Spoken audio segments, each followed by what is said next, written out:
ગઈકાલે આખા ગુજરાતમાં જબરજસ્ત ખેલ થયા। બહુ જ બધી જગ્યાએ ભારતીય જનતા પાર્ટી બિનહરીફ જીતી ગઈ અને એ બિનહરીફ જીતવાનું કારણ એ હતું કે કોંગ્રેસના નેતાઓએ ફોર્મ પાછા ખેંચ્યા।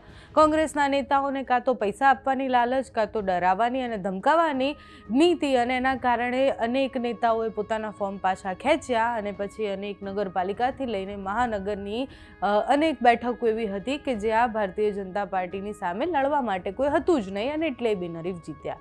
ગઈકાલે જ્યારે કલેક્ટર કચેરીએ ઉમેદવારો ફોર્મ પાછું ખેંચવા માટે જતા હતા ત્યારે સ્વાભાવિક રીતના વિપક્ષના કાર્યકર્તાઓ, જે નીચેના કાર્યકર્તાઓ છે, એ જબરજસ્ત ગુસ્સે થયા હતા કે અમે આટલી મહેનત કરીએ છીએ તમને જીતાડવા માટે, તમને ટિકિટ મળી છે અને પછી તમે છેલ્લા દિવસે ફૂટી અને પછી તમે ફોર્મ પાછું ખેંચી લો તો એ ક્યાંનો ન્યાય છે ને કઈ લોકશાહી છે।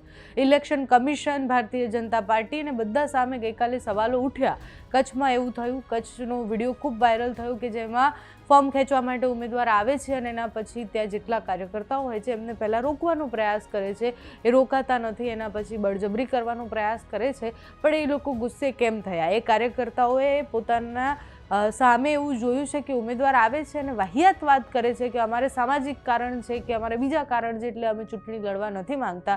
બધાના ઘરે ફોન ગયા હતા, 5 લાખથી લઈને 50 લાખ સુધીની ઓફરો કરવામાં આવી છે એવા અનેક ઓડિયો સામે આવ્યા છે। અને પછી જ્યારે ઉમેદવાર એવું કહે કે લડવું નથી, ફોર્મ પાછું ખેંચી લેવું છે, એટલે ભારતીય જનતા પાર્ટીએ જે રીતના અધ્યક્ષ કહી રહ્યા છે એ પ્રમાણે ભારતીય જનતા પાર્ટીના કે 700થી 800 બેઠકો બિનહરીફ જીત્યા, પણ એમને એ જવાબ પણ આપવો પડશે કે કઈ રીતના બિનહરીફ જીત્યા। અત્યાર સુધી જે રિઝોર્ટ રાજનીતિ ચાલતી હતી એમાં મોટી ચૂંટણી હોય, લોકસભા રાજ્યસભાની ચૂંટણી હોય કે પછી ધારાસભ્યની ચૂંટણી સુધી પણ જો ખરીદ વેચ ચાલતું હોય અને રિઝોર્ટ રાજનીતિ ચાલતી હોય કે ભાઈ ઉમેદવારોને બચાવવા માટે રિઝોર્ટમાં લઈ જવા પડે, એ હવે સ્થાનિક સ્વરાજની ચૂંટણીમાં આવી ગયું છે। કઈ ભયાનક સ્થિતિમાં આપણે છીએ? ઇલેક્શન કમિશન આ વિષય પર કેમ કંઈ નથી બોલતું કે કોઈ એક્શન નથી લેવાતા, એ પણ મોટો પ્રશ્ન છે। ગઈકાલે કચ્છથી જે વિડીયો સામે આવ્યા છે તેના પર કરીએ નજર।